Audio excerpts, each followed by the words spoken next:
दोस्तों आज के इस वीडियो में हम बात करेंगे साइंस का एक काफी इंपॉर्टेंट टॉपिक है रक्त परिसंचरण तंत्र। ब्लड के बारे में हम बात करेंगे और काफी इंपॉर्टेंट पॉइंट्स हैं और इस टॉपिक से अच्छे खासे एग्जाम में क्वेश्चन पूछे जाते हैं। तो दोस्तों ये लेक्चर आप बहुत ध्यान से सुनिएगा और हम लास्ट में एक very important question answer set भी लगाएंगे जो लास्ट ईयर क्वेश्चन एग्जाम में पूछे गए हैं, हम उनको सॉल्व करेंगे। तो फ्रेंड चलिए हम वीडियो को स्टार्ट करते हैं। सबसे पहले दोस्तों हम बात करते हैं रक्त क्या होता है, ब्लड क्या होता है और किन किन चीजों से मिलकर बना होता है, मतलब इसके संगठन की बात करेंगे।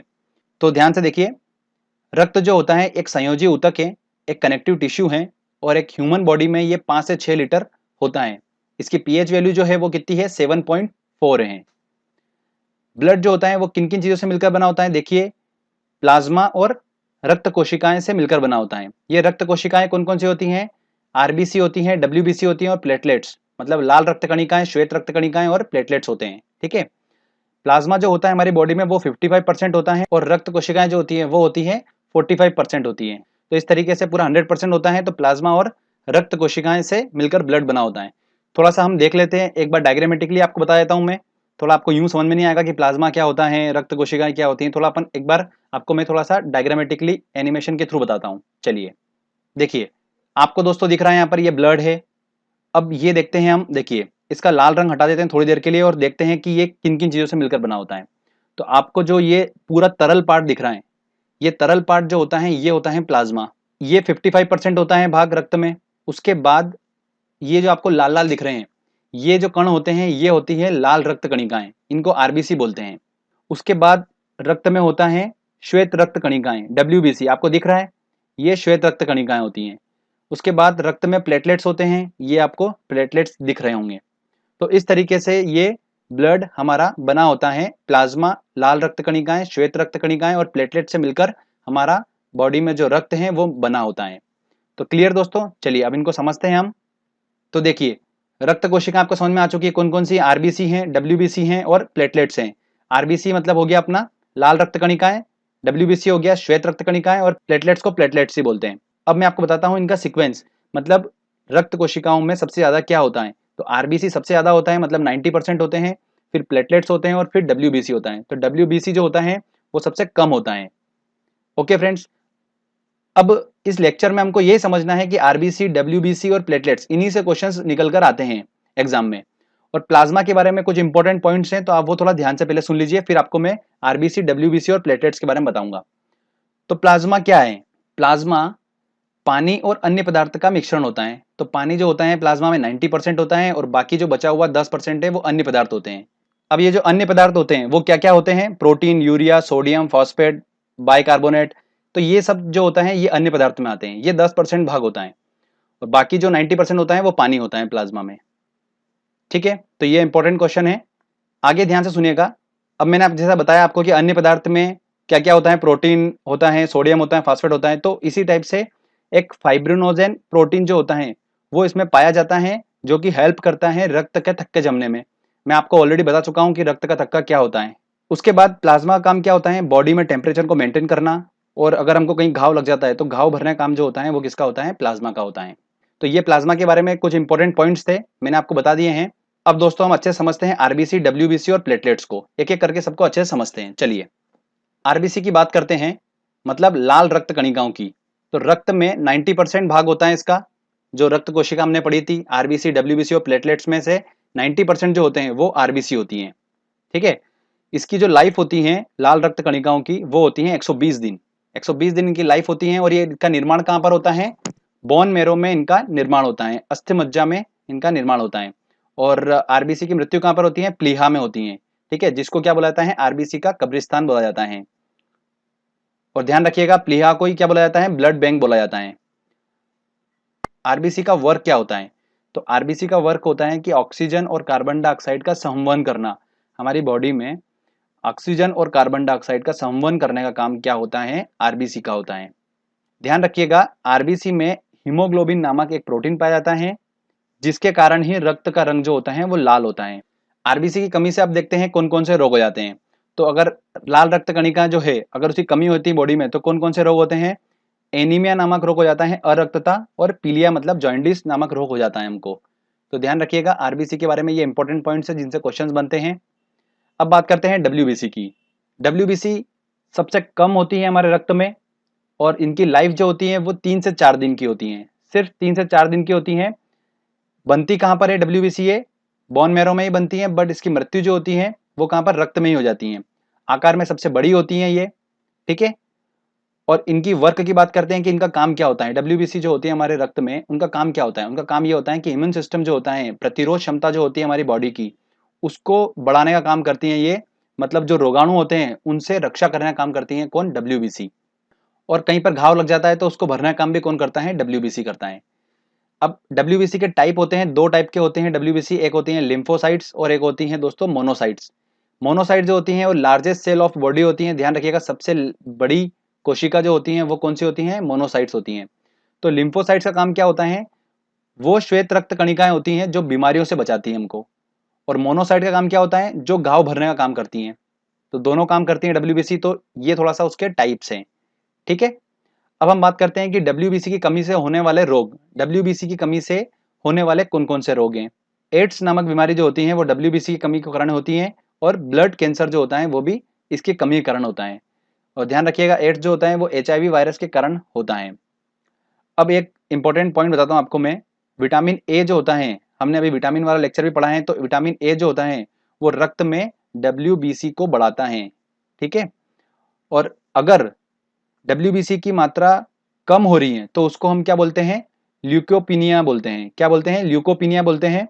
और अगर WBC की मात्रा बढ़ रही है तो उसको हम बोलेंगे ल्यूकेमिया। तो ये थोड़ा सा एग्जाम में पूछा जा रहा है तो मैंने आपको बता दिया है, थोड़ा ध्यान रखिएगा। अब बात करते हैं प्लेटलेट्स के बारे में।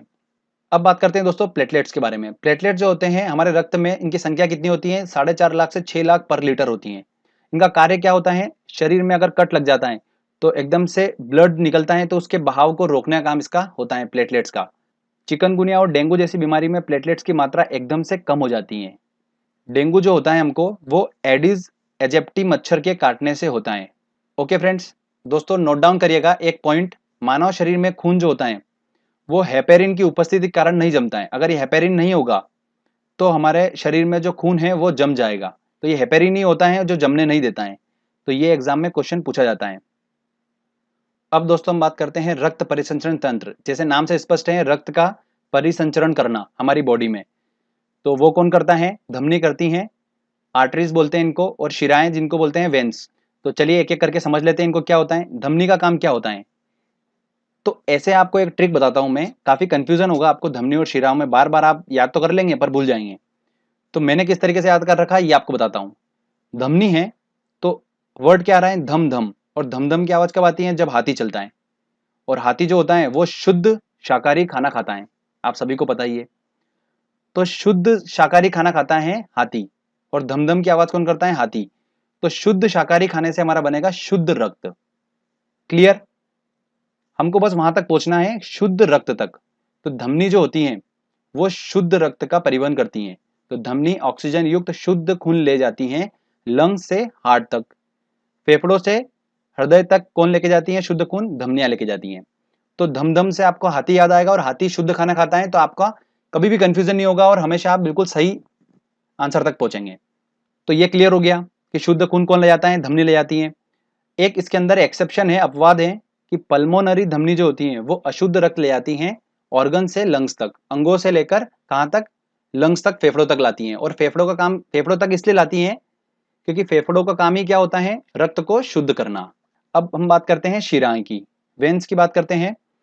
तो शिराओं का काम क्या होता है? जस्ट इसके अपोजिट, अशुद्ध खून ले जाती हैं ऑर्गन से लंग्स तक। इसका एक अपवाद होता है, पल्मोनरी शिरा जो होती है वो शुद्ध रक्त ले जाती हैं लंग से हार्ट तक। क्लियर दोस्तों? तो ये आपको थोड़ा दिमाग में रखना है, धमनी और शिराएं के बारे में ये इंपॉर्टेंट पॉइंट है।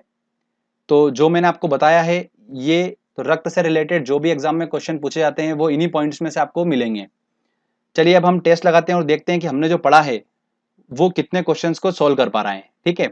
तो ऑलमोस्ट सारे क्वेश्चन हम सोल्व कर लेंगे अगर आपने अच्छे से लेक्चर को समझा होगा तो। चलिए दोस्तों, हमारा पहला क्वेश्चन है, प्लाज्मा में जल का प्रतिशत होता है। देखिए प्लाज्मा में जल का प्रतिशत कितना होता है? 90% होता है। तो इसका आंसर लगेगा डी आंसर। रक्त होता है एक संयोजी ऊतक है, कनेक्टिव टिश्यू है, मैंने आपको बताया था, तो ए आंसर होगा। आरबीसी का निर्माण हमारे शरीर में किस भाग में होता है? देखिए आरबीसी का निर्माण कहाँ होता है? अस्थि मज्जा में होता है, बोन मैरो में होता है, तो इसका आंसर लगेगा डी आंसर। आगे देखते हैं क्वेश्चन।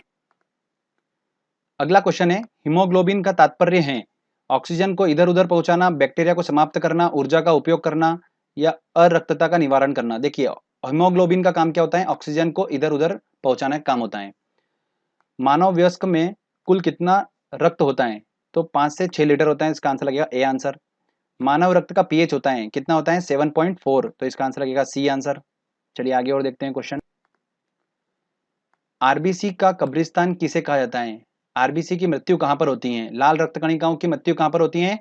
प्लीहा में होती है, इसे ही कहा जाता है आरबीसी का कब्रिस्तान, तो इसका आंसर लगेगा सी आंसर। रक्त का लाल रंग किसके कारण होता है? तो वो होता है हीमोग्लोबिन के कारण, तो इसका आंसर लगेगा बी आंसर। ये जितने भी क्वेश्चन करवा रहा हूं ये काफी इंपॉर्टेंट क्वेश्चन है, एग्जाम में काफी बार पूछे जाते हैं ये क्वेश्चन। अगर आपने ये क्वेश्चन भी लगवा लिए, सारे क्वेश्चन अगर लगा लिए, तो बस आप इस टॉपिक से कोई भी क्वेश्चन आएगा आप सॉल्व कर लेंगे। डब्ल्यूबीसी का मुख्य कार्य क्या होता है? डब्ल्यूबीसी का मुख्य कार्य क्या होता है? प्रतिरोध क्षमता बढ़ाती है शरीर की, तो इसका सी आंसर होगा। तो चलिए आगे और देखते हैं क्वेश्चन। अगला क्वेश्चन है, डब्ल्यूबीसी की मात्रा सामान्य से अधिक हो जाना कहलाता है, क्या कहलाता है? देखिए डब्ल्यूबीसी की मात्रा सामान्य से अधिक हो जाती है तो हम उसको क्या बोलते हैं? ल्यूकेनिया बोलते हैं, और कम हो जाती है तो हम उसको क्या बोलते हैं? ल्यूकोपिनिया। ठीक है, तो इस हिसाब से इसका आंसर क्या होगा? ल्यूकेनिया होगा, तो बी आंसर होगा। अगला क्वेश्चन है, रक्त का शुद्धिकरण कहाँ होता है? तो रक्त का शुद्धिकरण कहाँ होता है? फेफड़ों में होता है। किडनी इसको क्या करती है? फिल्टर करती है, और शुद्ध कौन करता है? फेफड़े करते हैं। मानव शरीर में खून किसकी उपस्थिति के कारण नहीं जमता है? तो उसमें उपस्थित होता है हेपेरिन, इस वजह से खून नहीं जमता है, तो वेरी इंपॉर्टेंट है। अगला क्वेश्चन है, लाल रक्त कणिकाओं का जीवन काल होता है, देखिए 120 दिन का होता है लाल रक्त कणिकाओं का, तो इसका आंसर लगेगा ए आंसर। अगर यहाँ पर श्वेत रक्त कणिका पूछे जाते हैं तो उसका आंसर क्या होता है? 3 से 4 दिन।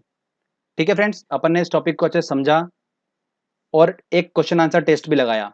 जो लास्ट ईयर क्वेश्चन पूछे हैं हमने ऑलमोस्ट सारे क्वेश्चन सॉल्व करे हैं और बिल्कुल सही सही टिक करे हैं। तो बस प्रैक्टिस करते रहिए, मेहनत करते रहिए, सफलता बिल्कुल मिलेगी आपको। ये ऐसा टॉपिक है जिससे एग्जाम में क्वेश्चन आता है, तो आपका दोस्तों 1 नंबर बिल्कुल पक्का हो चुका है। रक्त से क्वेश्चन आपको एग्जाम में देखने को मिलता ही मिलता है। तो फ्रेंड्स, अगर आपको ये वीडियो अच्छा लगा है तो जल्दी से इस वीडियो को लाइक करिए, दोस्तों के साथ शेयर करिए।